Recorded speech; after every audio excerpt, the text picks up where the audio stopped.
My bestie and I got pregnant at the same time. She was carrying her A-list actor ex-boyfriend's baby, and I was pregnant with a child belonging to a powerful Hollywood mogul. Since it was clear neither of them wanted these kids, my bestie suggested, what if we just keep the babies and ditch the dads? I was all in. Deal. Wherever you go, I go.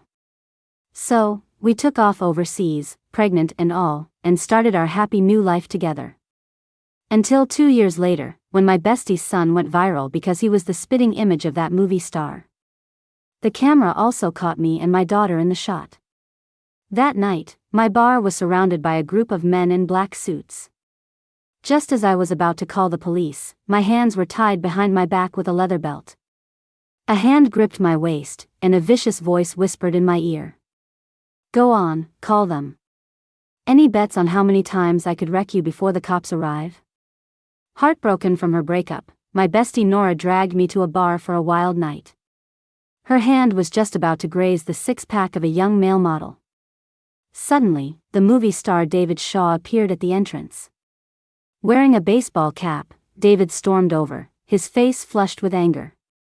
He pointed at the model, who bore a slight resemblance to him. Who is he? Nora, are you using him as my replacement? Nora glanced up at him, a cold smirk playing on her lips as she stood up. What's the matter? You used me as a stand-in for Sophia, so why can't I find a replacement for you? Besides, she added, your precious Shaw family heirloom is on someone else's wrist now. David was speechless, his explanation weak. I told you, I didn't give her that bracelet. Oh, really? Nora challenged. Fine. Go get it back, then. The silence that followed was a quiet river, making the bar's noise seem even louder.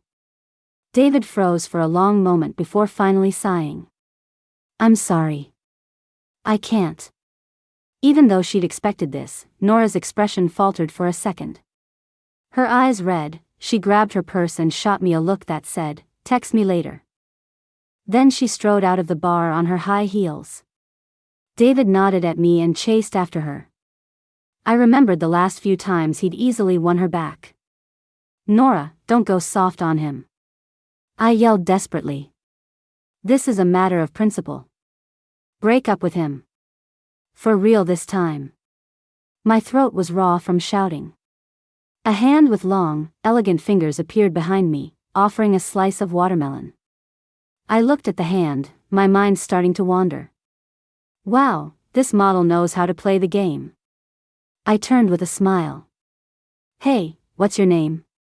The words had barely left my mouth when I saw his familiar, handsome face. I froze on the spot. The model from the booth had vanished at some point, leaving only Alex Johnston standing behind me.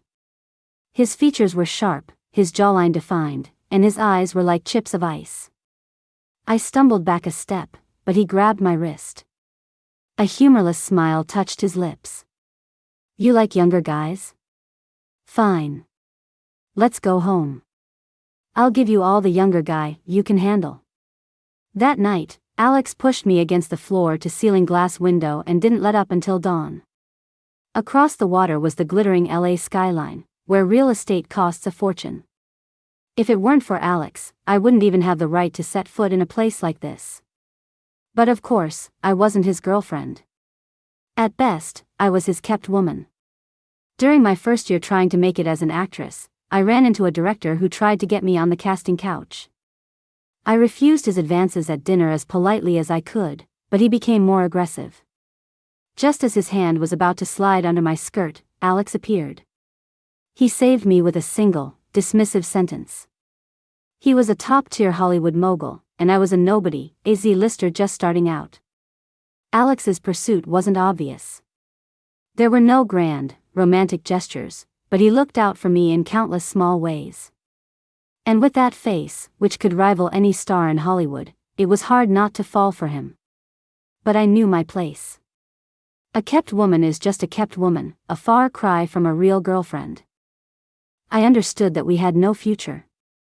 Eventually, I would have to leave. Losing focus again?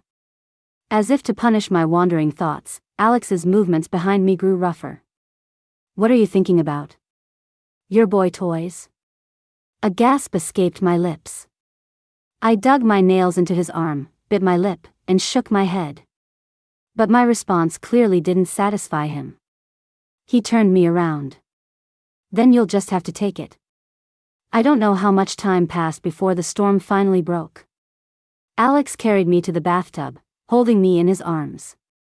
As the afterglow faded, I suddenly asked, I heard your older sister, Tanya, is back in town? Yeah. Alex had always been close to his sister. Tanya made most of the decisions for the Johnston family. More importantly, I'd heard that Tanya had brought another woman back with her this time. A woman who was supposed to marry into the Johnston family. Thinking of this, I asked tentatively, can I meet her? Alex's closed eyes snapped open. He studied me for a moment before replying coolly, there's no need. Of course. The kept woman doesn't get to meet the family. Hiding my disappointment, I forced a smile. Okay. That night, Nora, who was supposed to call me, never did. It wasn't until noon the next day that a message from her finally came through. Don't worry. We didn't get back together. I thought life would just go on like this. But a month later, both Nora's and my periods were late. We went to the doctor together. When the ultrasound results came back, we stared at the words pregnancy confirmed on the reports and fell into a collective silence. Nora snatched the paper from my hand, her voice sharp with disappointment. We agreed you'd use him for connections and then bounce. You didn't use protection? I did. I argued loudly. But then I remembered that wild night against the window and my voice dropped. But, it might have broken. Nora rolled her eyes, speechless. Now it was my turn. I grabbed her report. You're one to talk. I yelled. You don't even have a boyfriend. Whose kid is this, some random guy's? Nora's eyelashes fluttered. She shot me a guilty look and mumbled, it's David's. Whose? I thought I'd misheard, my face scrunching up in confusion.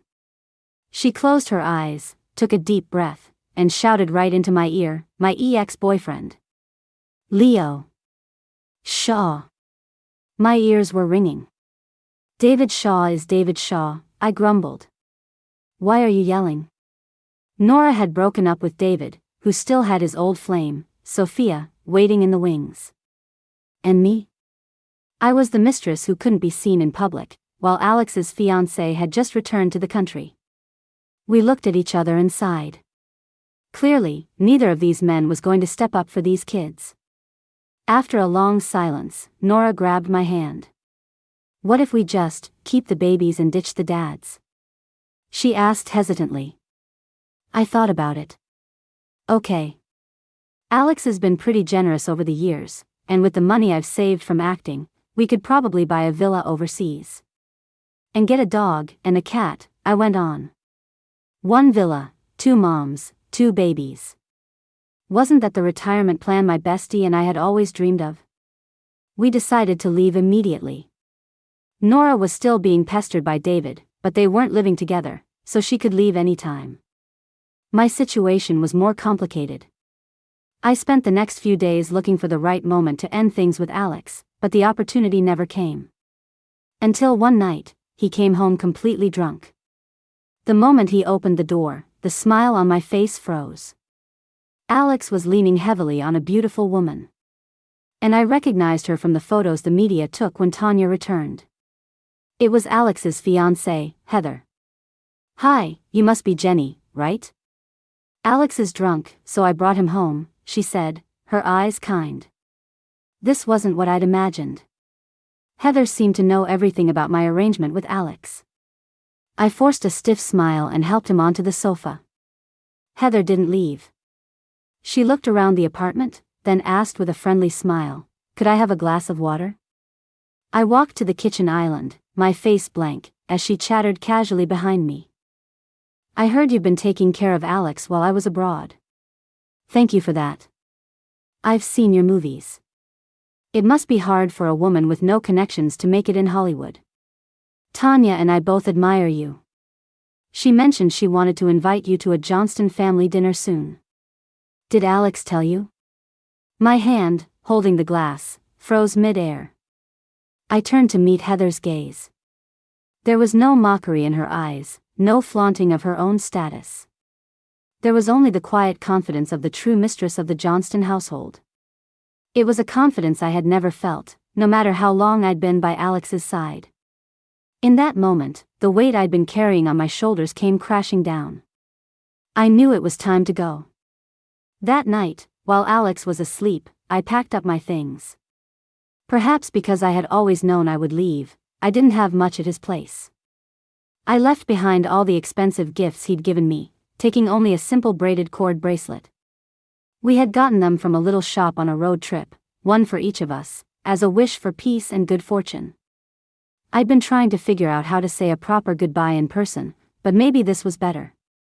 On the gray silk sheets, Alex's face was just as stunning as the first time I saw him. He always thought he was the one who pursued me, but he never knew that for me, it was love at first sight.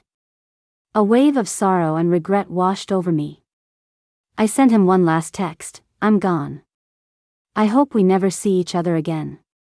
Before I left, I blocked his number. "Alex, I hope we both find peace and happiness in our lives to come." This was our third year living in Australia. We had both given birth to healthy babies. Nora's son was named Max, and my daughter was Fifi. When the kids turned 3, Nora started a parenting social media account, though she never showed her own face. I opened a bar. Life was good. We had money and free time, and my bar was full of young hotties. Until one day, a comment appeared on Nora's account. "Is it just me, or does this kid, Max, look a lot like the movie star David Shaw?" Because David had once posted his childhood photos online, users immediately dug them up for comparison. And the resemblance was uncanny. It wasn't just similar, it was identical. Max blew up online. Many people tagged David on X, teasing him. Other users asked Nora, "Who's the baby's father?" Nora, being her usual snarky self, replied, "He doesn't have one." Parthenogenesis.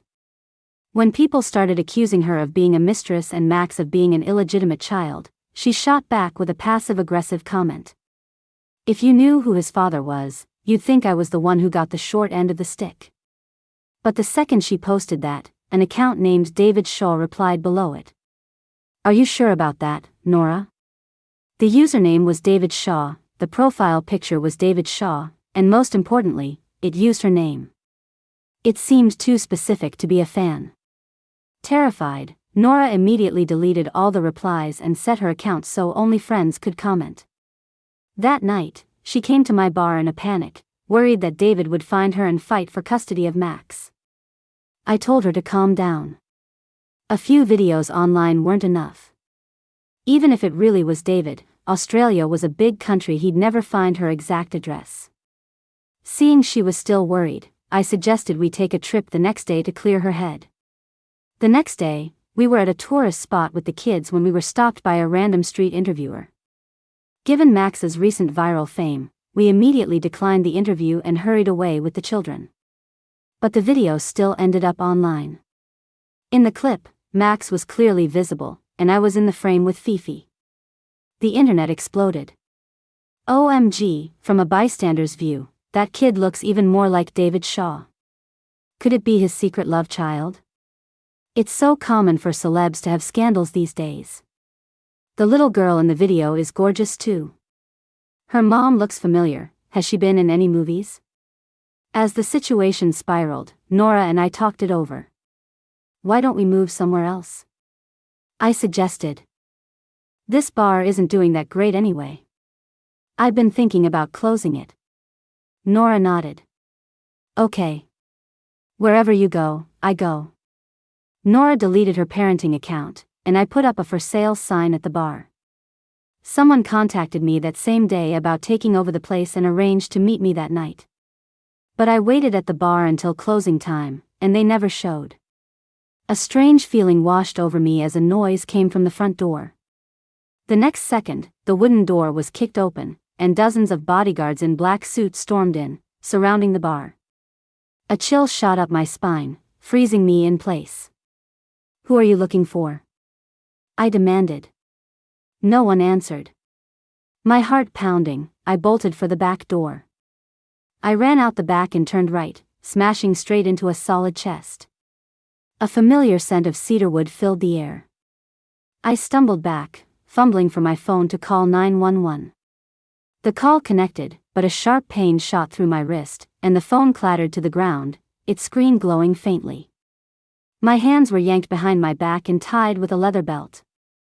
A hand gripped my waist, pulling me into a hard embrace. A voice I hadn't heard in years, yet still knew instantly, whispered in my ear. "Jenny. Have you been well these past few years?" It was a simple greeting, but I could hear the icy abyss hidden within it, sending a shiver down my spine. I closed my eyes and took a steadying breath. "Alex, we broke up. This is Australia. Don't do anything crazy." "Broke up?" A cold laugh echoed behind my ear. Did I agree to that? And besides, what if I do get crazy? Even after all these years apart, I knew what Alex was capable of. I closed my eyes, making one last, desperate stand. "I've already called the police." Just then, the phone on the ground was answered, and an operator's voice could be heard. Alex picked it up and held it to my ear, a low, arrogant laugh rumbling in his chest. "Go on, sweetie. Tell him the address. Any bets on how many times I could wreck you before the cops arrive?" Alex forced me onto his private jet and brought me back to the US, taking my daughter Fifi with us. Back in his penthouse overlooking the city, Alex and Fifi stared at each other for a long time. Fifi pointed at him. "Mommy, who is this ugly old man?" I was at a loss for words. Alex pulled a mirror out of nowhere and held it up to her. "I'm ugly? Have you taken a look at who you look like?" Just like Max, Fifi was the spitting image of her father, a miniature Alex. Fifi glanced at the mirror, then back at Alex's face. She turned away in a huff. "Mom, your taste in men is terrible." With that, she hopped off the stool and marched into the room that had been prepared for her. Alex let out a silent laugh and started to follow her. I quickly blocked his path. "What do you think you're doing to Fifi? She's just a child." I watched him warily. I didn't know his current marital status, and I had no idea what his intentions were toward our daughter. Before I could say anything else, he pushed my hand away and sighed with a hint of self-mockery. "What else?" "Tucking her into bed." That night, I don't know what magic Alex worked. When Fifi came out of her room the next morning, her attitude toward him had done a complete 180. "Old man, you promised. We're going to see Princess Elsa this weekend." Alex playfully pinched her chubby cheeks, his tone uncharacteristically gentle. Okay. Whatever you say." He looked up, and our eyes met. The atmosphere instantly became awkward. I asked the housekeeper to take Fifi to breakfast so I could have it out with Alex. "I will not give you custody of Fifi." "I know," he replied, his face impassive. I paused, then continued, "And you can't keep me here forever. I won't be your caged bird like before. The first chance I get, I will run." Alex fell silent. He frowned for a moment, then stepped aside, clearing a path for me. "You don't have to run.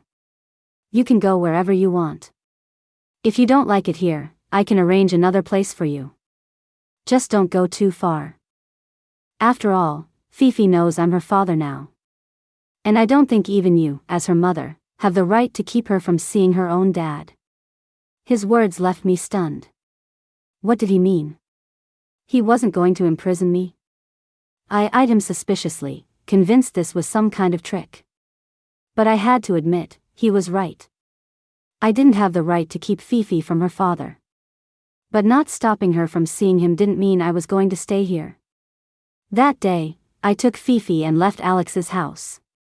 He offered to find us a new place, but I refused. I found a new apartment and, once we were settled, I tried calling Nora, but her phone went straight to voicemail. But Alex had promised me he hadn't taken her. Over the next few days, I still couldn't reach Nora, and my anxiety grew. Alex was like a persistent shadow, showing up at my door every morning and evening. His excuse was always the same: I'm here to see Fifi. Finally, I couldn't take it anymore. I pulled him aside. Alex, what do you want? You must be married to Heather by now, right? It was wrong of me to hide Fifi from you, but I never expected you to take responsibility, and you don't have to. You should have your own family and your own life. Can you please stop coming around here? At my words, Alex stared at me with a deep frown. Who told you I was married? And what does Heather have to do with any of this? I didn't know how to explain the tangled mess of our history, but it felt like any explanation would be pointless now. Even if there had been a misunderstanding, 3 years had passed. That misunderstanding had grown like the roots of an old tree, creating a rift between us that was impossible to repair. Forget it. I shook my head and started to close the door, but he blocked it with his hand. His gaze was the sharpest I had seen since we'd reunited, as if he wanted to bore a hole straight through my heart. He spoke slowly, each word deliberate. Jenny, you are going to explain this to me. Now. The past unfolded like an old, faded scroll as I recounted what had happened the day I left. When I finished, Alex's face darkened. After a long pause, he finally said, I was very drunk that night, but I distinctly remember getting into Tanya's car. As for why Heather was the one who brought me home, I have my suspicions, but now isn't the right time to tell you. I had heard that kind of evasiveness too many times before. Back when I was his kept woman, I was careful not to overstep my bounds. If Alex didn't want to tell me something, I didn't press him. But hearing that same dismissive line after so many years, I couldn't help but laugh bitterly. You know what, Alex? You don't have to tell me anything. After all, besides being Fifi's father, we have nothing to do with each other. I stood up and showed him out. He knocked on the door and said a few more things, but I ignored him, eventually putting on headphones to listen to music. Not long after moving into the new place, I got a call from Nora. The caller ID showed a domestic number. Nora's voice on the other end was sheepish. Jenny, can you come on a reality show with me? After Alex took you, I was going to find you right away, but David stopped me. He took my phone and threatened to fight me for custody. Of course I wouldn't let him. But he said if I go on this family reality show with him, he'll drop it. I didn't know what David was planning, but my friend was in trouble. I'd do anything to help. Plus, I had already contacted my old agent, who was looking for a small show for me to make my comeback. Now, an opportunity had just fallen into my lap. Only a fool would say no.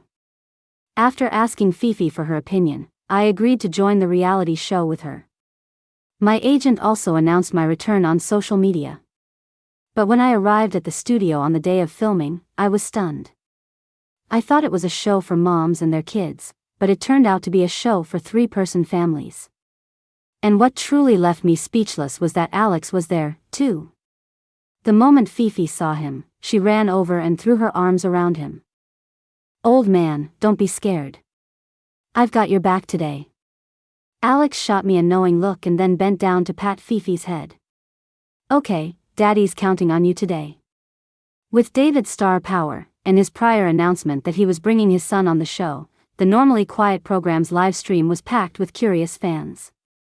The hashtag David Shaw on reality show with secret son instantly shot to the top of the trending list. OMG, so that kid Max really is David Shaw's son. Is this David's way of announcing he's married? Get a grip.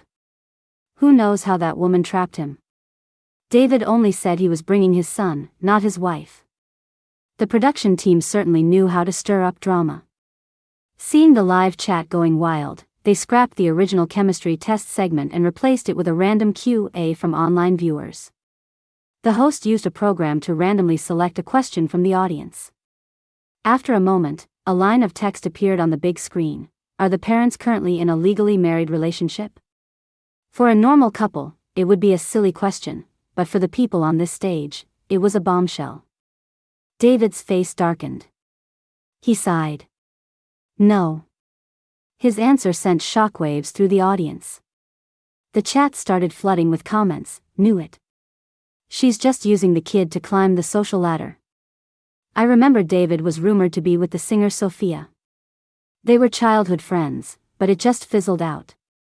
I guess a third party got involved. Homewreckers are the worst. She should just disappear. The host chimed in at the right moment. So, are you two not planning to get married, or are you already divorced?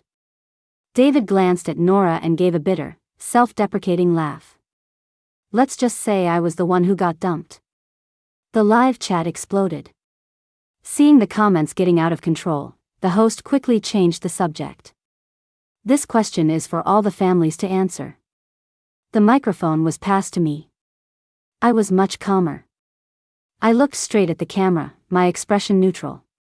We're not married. He wanted to be my sugar daddy, but I turned him down. The host, who had been taking a sip of water off camera, nearly choked. Is this something I can listen to for free? Whoa, is this show always this intense? I thought David's drama was big, but Jenny's is on another level. Does anyone know who the guy is? Is he married? The host was stunned, taking a moment to recover. And Mr. Johnston's take on this is? Alex must have talked to the production team beforehand, because they didn't use his full name. And since he always kept a low profile in the media, no one connected him to the powerful Johnston family. Alex took the microphone, his face just as emotionless as mine. That's about right. She'd rather pay for her own boy toys than be with me. A dead silence fell over the set. My heart sank. I shot Alex a strange look. Did he even know what he was saying? After that question, the rest of the Q&A devolved into chaos. A viewer asked, "What's the one thing you can't stand about each other?" Nora accused David of chasing her while still hung up on his old flame. David accused Nora of making up a story about an old flame when it was really just his family's wishful thinking. I accused Alex of using our daughter to get to me. Alex accused me of abandoning him for 3 years without a word, making it impossible for him to find me. Emotions ran high. The set turned into a massive public roast. The host probably had never moderated a show like this in his life, awkwardly trying to smooth things over with a haha here and a nervous laugh there. But the audience was eating it up. OMG, what is this show? I'm getting all the tea I'll ever need for a lifetime. Can all celebrity interviews be this real from now on? No more fake fluff. These two couples are airing all their dirty laundry. They're really not holding back. Finally, it was time for the last question. The host let out a sigh of relief. Last question, how do you feel about each other now? Nora thought for a moment, then chose to remain silent. David didn't hesitate. I want her to give me another chance. I'll love her and our child properly this time. When the microphone came to me, I gave a faint smile to the camera. I wish him all the best, far away from me. Perhaps those words, far away, reminded Alex of something, because his composure shattered for a second. He raised the microphone, looked directly at me, and said just 2 words. I do. Over the next few days, clips from the show went viral. Because David had explicitly stated that Sophia was just a family arrangement, Sophia's past posts showing off the Shaw family heirloom now made her look like a clown. Some internet sleuths even re-examined old photos of them looking cozy and had a professional verify that they had been photoshopped. Others analyzed the famous awards show moment where David supposedly gazed at Sophia with stars in his eyes, concluding that he was actually looking at the teleprompter. It was just that David's eyes were naturally bright and made for the big screen, so fans mistook it for a look of love.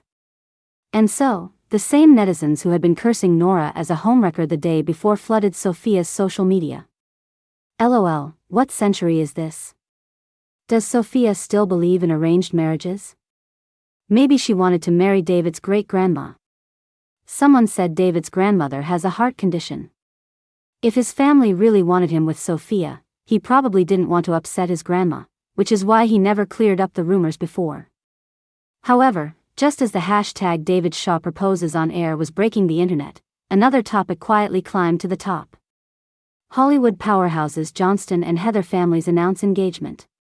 Only a few photos from the event were leaked, but one of them captured the bride-to-be's face clearly. It was Heather. Even though my rational mind had told me to run away 1,000 times, my chest still ached with a familiar pang. No wonder. No wonder Alex, who used to show up every morning and night to see Fifi, had suddenly vanished after the show. An engagement party must take a lot of planning. Naturally, he wouldn't have time for someone unimportant. I looked away from the screen, suddenly feeling ridiculous. Thinking back to the look Alex gave me on the show, for a fleeting moment, I had actually believed his I do. I tried my best to hold it in, but tears started to fall. Fifi appeared by my side, seemingly out of nowhere. "Mommy, why are you crying?" I smiled and shook my head. "It's nothing. Mommy was just thinking about going back to Australia. But if we do, you won't be able to see your daddy anymore." Fifi's eyes widened, and she stared at me, confused. After a moment, she leaned in and kissed my cheek. "Mommy, let's go back." Alex was in a board meeting, just as the vote on the share transfer proposal concluded, when he received Jenny's call. Everyone thought the Johnston siblings were inseparable, their bond unbreakable. But only Alex knew the truth. He knew who was really behind the kidnapping attempt that nearly cost him his life when he was 10. Tanya had always pretended to be the loving older sister, but behind his back, she had orchestrated countless accidents and schemes. Favored by their grandfather, Tanya had built her own power base on the board, making Alex's early years as CEO nearly impossible. He'd had to bow to her, feigning cooperation to gain a foothold in the company. All the while, he was secretly cultivating his own allies, winning over Tanya's supporters one by one until he finally controlled the board. He had always been a man who would do whatever it took to achieve his goals. There was only one exception, Jenny. The first time he met her, he was drawn to her beauty, but even more so to her principles and ambition. In Hollywood, an actress without connections was like a lamb in a lion's den. After he'd saved her for the 4th time, he, a man who never cared for women, asked on an impulse, "Do you want to be with me?" That day, he saw a flicker in Jenny's stubborn, cool eyes. She bit her lip, lost in thought. But in the end, she nodded. He had always thought of them as a couple. When Tanya returned, Jenny had asked if he could introduce them, and he refused. He knew the day would come when he and Tanya would have to face off. He would rather keep Jenny away from her from the start than let Tanya discover his one weakness and use it against him. He just never imagined she would suddenly leave him, a clean break with no warning. For the 3 years she was gone, he never stopped looking for her, but there was no trace. Until he saw her again in that street interview clip, with a little girl by her side who looked just like him. In that moment, he thought he understood why she had left. He found her and, at the same time, accelerated his plan to dismantle Tanya's power. Finally, after today, Tanya Johnston would no longer be a threat to him. Thinking of this, he eagerly answered the call. But it wasn't Jenny's voice he heard. It was Fifi's, small but furious. "Old man, if you don't get back here, Mom's gonna run away again. Do I have to teach you how to keep a wife? Are you good for anything?" He hung up the phone. That night, from the parking garage of the Johnston Corporation Tower, a limited edition Maybach shot out like a meteor, its engine roaring as it sped toward the airport. There was 1 hour until the flight departed. I had just told Nora I was going back to Australia. Okay, I'll come with you," she was saying. Before she could finish, I heard David's dark voice in the background. "Where do you think you're going?" "I am MMPH." The sound of a kiss came through the line. I chuckled and hung up. I sent Nora a text, "Cherish what you have. This time, I'm not taking you with me." Nora's situation was different from mine. During our time back in the States, I could truly see that David still loved her, and she still had feelings for him. But that meant that in a foreign country, it would just be me and Fifi. I don't know if Fifi ate something bad, but but she kept complaining about a stomach ache and running to the bathroom. I bought her some stomach medicine at the airport, but she threw a tantrum and refused to take it. With boarding time approaching, I was getting annoyed. I took her hand. "What is wrong with you? If you don't want it now, you'll take it on the plane." Fifi looked like she was about to cry. "Mommy, can we please wait a little longer?" The airport announcer was already calling our flight. "Wait for what?" I snapped, my voice rising. "What is there to wait for?" The words had barely left my mouth when a deep voice came from behind me. "She's waiting for me." "Jenny, you said you wouldn't run. Are you trying to leave me behind again?" My feet felt like they were encased in concrete. I shot Fifi a scolding look, but she just gave me an innocent stare. And she was right. What was so wrong with a daughter not wanting to be separated from her father? The only one in the wrong was me. I turned around. Alex's face was etched with exhaustion, his eyes bloodshot. I swallowed hard. "Congratulations on your wedding." "I'm sorry, I didn't realize Fifi would be so reluctant to leave you." "If that's the case, she can stay here with you for a while before coming back." Holding back my emotions, I pushed Fifi toward him. "This time, I'm leaving alone." I turned, fighting back tears, and took a step. The next second, Alex's hand closed around my wrist. He pulled me around and into his arms. His deep voice rumbled from above my head. "I didn't get engaged to Heather. That was my cousin. Jenny, in this lifetime, I will only ever marry one person, you." But what Heather said was true. She really does love you. Before I could speak, Alex, as if reading my mind, continued to explain. "Call me cruel, but I arranged Heather's marriage. My sister Tanya always wanted to use her to control me. And Heather was desperate to marry into the Johnston family. So, I used a few tricks and married her off to my good-for-nothing, playboy cousin. Jenny, I've never been a good person. She could have had a different fate. But she hurt you." Outside the airport lounge, my flight took off without me. That day, Alex convinced me to stay. I couldn't quite describe the feeling, but it felt like there was still a thorn lodged in my heart. Not long after Heather's engagement to Alex's cousin, he was photographed with various models at different hotels. Her once enviable position became a public joke. I still didn't move in with Alex, and I wasn't used to the jet-setting life of an actress anymore, so I opened a bar in LA. Every day, like clockwork, Alex would come in, order a drink, and sit there until closing, at which point he'd drive me home. One time, Nora came to see me and brought David along. I poured Nora a martini. As for David, he could have whatever. I didn't care. Nora looked at my situation with concern. "Jenny, you're not with Alex, but you're not dating anyone else either. What's your plan?" I raised an eyebrow. "I'm just going with the flow. People don't have to get married, and besides, I already had Fifi." David, feeling snubbed, ordered a drink. "I still think Alex had it the worst.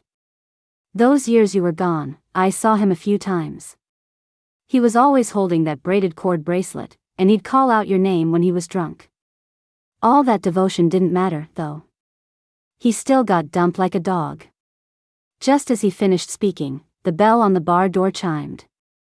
The nightly dog had arrived. But tonight, it seemed Alex had already been drinking. His face was flushed. I walked over and poured him a glass of water. "Don't come here if you're already drunk," I said irritably. "Have your driver take you home." Alex looked dazed for a moment. "Where?" "Home." He let out a bitter laugh and pointed at himself. "What home do I have? My wife doesn't want me." I wordlessly pushed the glass of water toward him. "Then go wherever you want."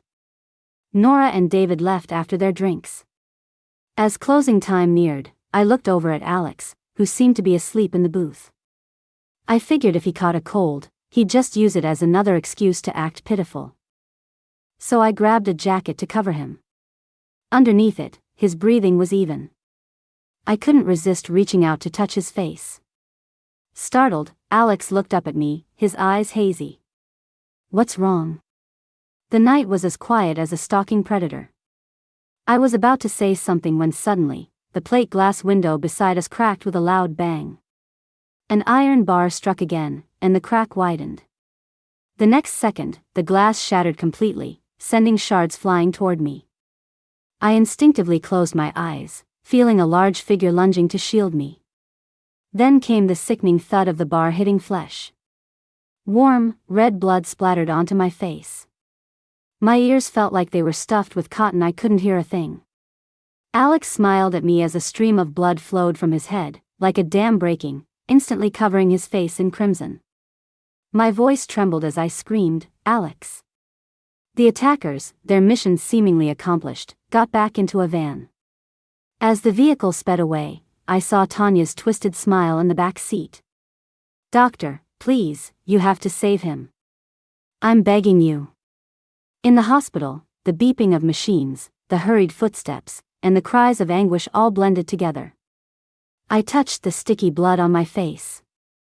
I felt like I was completely falling apart. I sank to the floor outside the operating room, shaking. Nora hugged me tightly. "It's okay.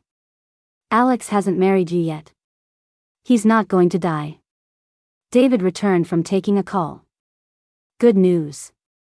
The bar's security camera wasn't damaged, and it was pointed right at the window. Don't worry, Tanya won't get away with this." I nodded through my tears, but I couldn't process anything he was saying. After what felt like an eternity, the light above the operating room went out. I rushed forward. The doctor gave a nod, and the crushing weight on my chest finally began to lift. Alex was moved to a VIP room. The bar was closed for repairs after the police finished collecting evidence, so I spent every day by his bedside. Even though the injury was to the back of his head, he acted as if he were paralyzed from head to toe. "Honey, I'm thirsty." I handed him a glass of water, my face a mask of indifference.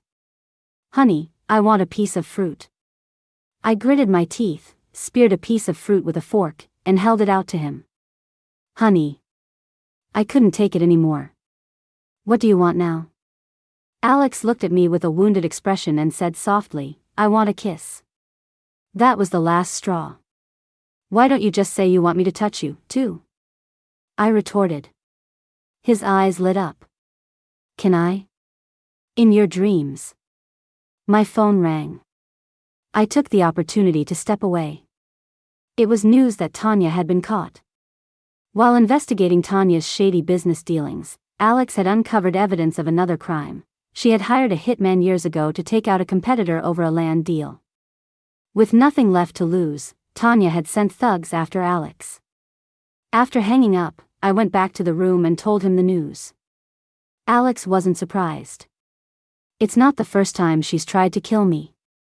I froze, stunned into silence. "The reason I didn't want you to meet her, the reason I kept you away from my family, was because Tanya is a lunatic." Alex looked down. "But I'm sorry. I didn't give you the sense of security you needed. All those years you were away, I failed you, and I failed Fifi. Jenny, I think, I love you even more than I realized." His words struck a soft spot deep inside me. The thorn that had been lodged in my heart for so long was finally, gently, pulled out. Tears streamed down my face. Alex leaned over and hugged me. "Silly girl. From now on, we have all the time in the world, as long as you give me the chance." That day, the sunset outside the hospital window was a brilliant, fiery red. For Alex and me, a new story was just beginning.